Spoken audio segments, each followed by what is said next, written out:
नमस्कार दोस्तों, आज जो मैं हूँ एक डिसिप्लिन रनर, एक फोकस्ड राइटर, एक माइंडफुल कोच और एक एडिटर जो हजारों फैसले क्लैरिटी से लेता है। उसकी मजबूरी है, लेने ही पड़ते हैं। ये सब दोस्तों मेरे अंदर तभी पैदा हुआ जब मैंने एक किताब पढ़ी। कौन सी किताब? The power of now by Eckhart Tolle. ये किताब कोई सेल्फ हेल्प ट्रिक नहीं देती आपको, ये एक ऐसा अनुभव देती है जो आपको अभी से जोड़ देता है। अभी यानी कि नाउ से। Present moment is the only doorway to freedom, उन्होंने कहा है एक जगह। और मैंने जब से दोस्तों इस दरवाजे को खोला, नाउ के दरवाजे को, प्रेजेंट मोमेंट के दरवाजे को, तो मेरा जीवन, मेरी सोच, मेरा वजूद सब बदल गया। दोस्तों स्वागत है आपका माइंडफिट चैनल की इस बहुत ही खास सीरीज में, जहां मैं आपको दुनिया की टॉप 60 मोस्ट पावरफुल बुक्स से रूबरू करवा रहा हूं। ये सिर्फ एक बुक रिव्यू सीरीज नहीं है, ये मेरी पर्सनल लाइब्रेरी के उन रत्नों की यात्रा है जिन्होंने मेरी सोच, मेरे फैसलों और मेरे पूरे जीवन का रुख बदल दिया। ये वो किताबें हैं दोस्तों जो मैंने पढ़ी, जानी और अपनी जिंदगी में उनको उतारा और उससे जीवन में मैंने तरक्की की। मैं आपको सिर्फ उनके पन्ने नहीं दिखा रहा, मैं आपको वो रास्ते दिखा रहा हूं जिन पर चलकर मैंने खुद को बदला, अपने काम को बदला और अपने मिशन को आकार दिया। तो हर हफ्ते हम 2 नई किताबों में डूबेंगे, उनके आइडियाज को डाइसेक्ट करेंगे, उन्हें अपने जीवन में अप्लाई करने के तरीके सीखेंगे और देखेंगे कैसे एक किताब हमारी पूरी रियलिटी को बदल सकती है। अब चलिए आज की किताब की बात करते हैं, the power of now by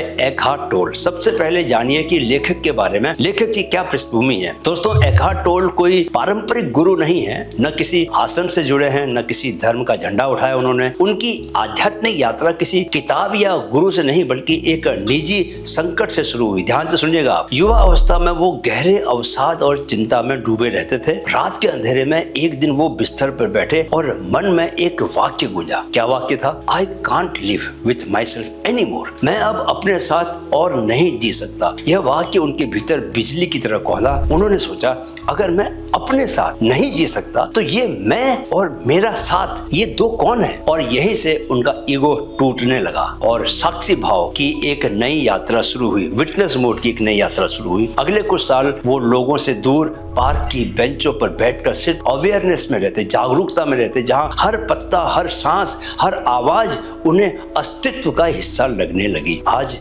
Eckhart toll दुनिया के सबसे शांत, सबसे गहरे और रेस्पेक्टेड स्पिरिचुअल टीचर्स में गिने जाते हैं। दोस्तों ओपरा विंफ्रे से लेकर लाखों करोड़ों लोग उन्हें फॉलो करते हैं क्योंकि वो सिर्फ शब्दों से नहीं, अपनी प्रेजेंस, अपनी मौजूदगी से सिखाते हैं। उनका कहना है, teaching is not what I say, it's what I am while I say it. अब जरा किताब के बारे में जानते हैं कि किताब की आत्मा क्या कहती है। दोस्तों द पावर ऑफ नाउ कोई सिर्फ कॉन्सेप्ट बेस्ड किताब नहीं है, ये कोई थ्योरी या दर्शन का बोझ नहीं डालती।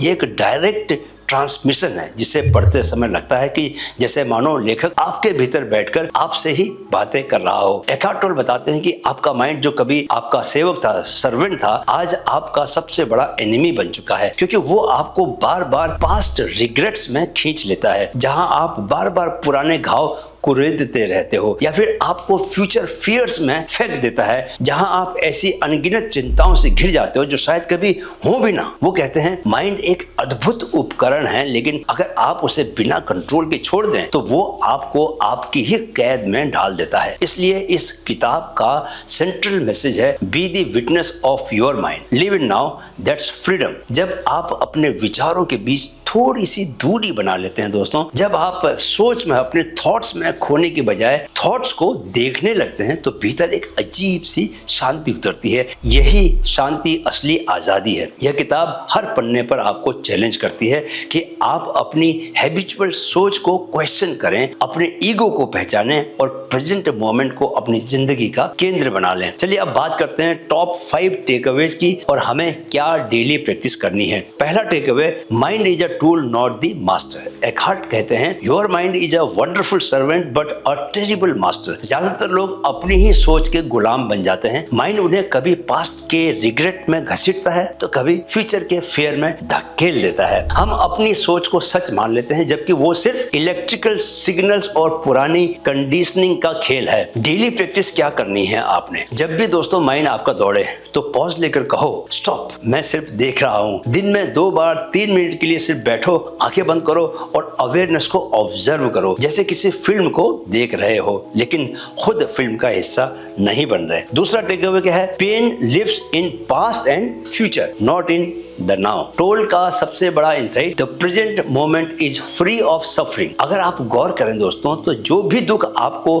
खा रहा है वो या तो किसी पुरानी चोट की याद है या फिर किसी अनदेखे डर की कल्पना है। अभी इस पल में ज्यादातर समय कोई समस्या नहीं होती, ज्यादातर समय, until unless कि आप बीमार ना हो। डेली प्रैक्टिस क्या करनी है आपको, जब एंजाइटी आए अपने आप से पूछिए क्या इस क्षण में कोई समस्या है। 90% मामलों में जवाब होगा नहीं, और उस नहीं के साथ आपका नर्वस सिस्टम अपने आप से रिलैक्स हो जाएगा। राइट। तीसरा takeaway, observe the thinker, do not be the thinker. Tolle कहते हैं to observe your own mind without judgement is the highest form of human intelligence. जैसे ही आप सोच को देखना शुरू करते हैं दोस्तों, सोच से आप अलग हो जाते हैं। वो आपको कंट्रोल नहीं करती, बल्कि आप उसके मास्टर बन जाते हैं। डेली प्रैक्टिस आपको क्या करनी है, जब माइंड कोई डर, गिल्ट या नेगेटिविटी को दोहराए तो उसे आप नाम दीजिए। क्या ये डर है, ये गिल्ट है, जो भी है वो, उसको नाम दीजिए। फिर कहिए interesting thought but I choose peace. ये नेमिंग टेक्निक दोस्तों माइंड को डिफ्यूज करती है। राइट। चौथा takeaway, ego is the enemy of presence. Ego हमेशा कहता है कुछ बनो कुछ पाओ तब खुश रहोगे, लेकिन प्रेजेंट मोमेंट कहता है तुम पहले से ही कंप्लीट हो भाई। ईगो जितना जोर से बोलता है आप उतना ही अभी से, नाउ से, प्रेजेंट मोमेंट से दूर जाते हो। डेली प्रैक्टिस क्या करनी है, जब कोई आपकी तारीफ करे या आपकी आलोचना करे, एक गहरी सांस लें और पॉज करें, फिर कहें I am not the identity, I am presence. ये आपको रिएक्शन से बचाकर अवेयरनेस में लेकर जाता है। राइट। पांचवा takeaway, true surrender is power. Tolle कहते हैं surrender does not mean defeat, it means inner alignment. जब आप सरेंडर करते हैं दोस्तों, तो आप लाइफ के फ्लो के साथ बहने लगते हैं। राइट। उसके खिलाफ तैरने में एनर्जी बर्बाद नहीं करते। डेली प्रैक्टिस क्या करनी है आपको, जब चीजें आपकी इच्छा के अनुसार न हो, आंखें बंद करके 3 गहरी सांसें लीजिए। हर ब्रेथ के साथ कहिए कि I accept this moment fully. Acceptance के बाद ही अगला सही एक्शन दिखता है। अब बात करते हैं रियल लाइफ रिफ्लेक्शन की, माइंड से नहीं नाव से जीना। दोस्तों पहले जब मैं दौड़ता था तो माइंड हर 5 मिनट में विरोध करता था, थक गया हूँ, बस अब रुक जा, अब नहीं होता। कभी कहता मत भाग, आज का दिन खराब हो जाएगा, और मैं मान भी लेता था, क्योंकि हम सब यही करते हैं, माइंड की हर आवाज को सच मान लेते हैं। लेकिन एक दिन एहसास हुआ अगर मैं इस आवाज को अनसुना कर दूं और बस इस पल में रहूं तो थकान भी, डर भी सब पिघल जाता है। अब मैं माइंड से नहीं दौड़ता दोस्तों, अब मैं नाव में दौड़ता हूं। हर स्टेप में ब्रेथ को, सांस को महसूस करते हुए, हर ब्रेथ में अपनी प्रेजेंस को जीता हूं। यही अप्रोच मैंने विमल पुनेरा को बॉक्सिंग में सिखाई कि रिंग में अपोनेंट नहीं, सिर्फ ये पंच, ये फुटवर्क, ये मोमेंट मायने रखता है। और यही मैंने अपने भतीजे उन्मुक्त को मैच प्रेशर में समझाया। स्कोर बोर्ड मत देख, बस अगली बॉल जी ले, क्योंकि जब आप अब में होते हो, नाव में होते हो, तो परफॉर्मेंस एफर्टलेस हो जाता है और विक्ट्री अपने आप आपके पास चली आती है। वेदांत में कहा गया है जो हर क्षण नया है वही ब्रह्म है। द पावर ऑफ नाउ सिखाती है you are not your body और mind, you are consciousness living in the now. तो दोस्तों दिन में 3 बार पूछिए खुद से वेयर एम आई। जवाब होना चाहिए नाउ, अभी मैं हूं। Inhale I am here, exhale I am now. हर काम mindful, eating, walking, writing now में कीजिए। अब जानना चाहेंगे कि अगली किताब कौन सी होगी।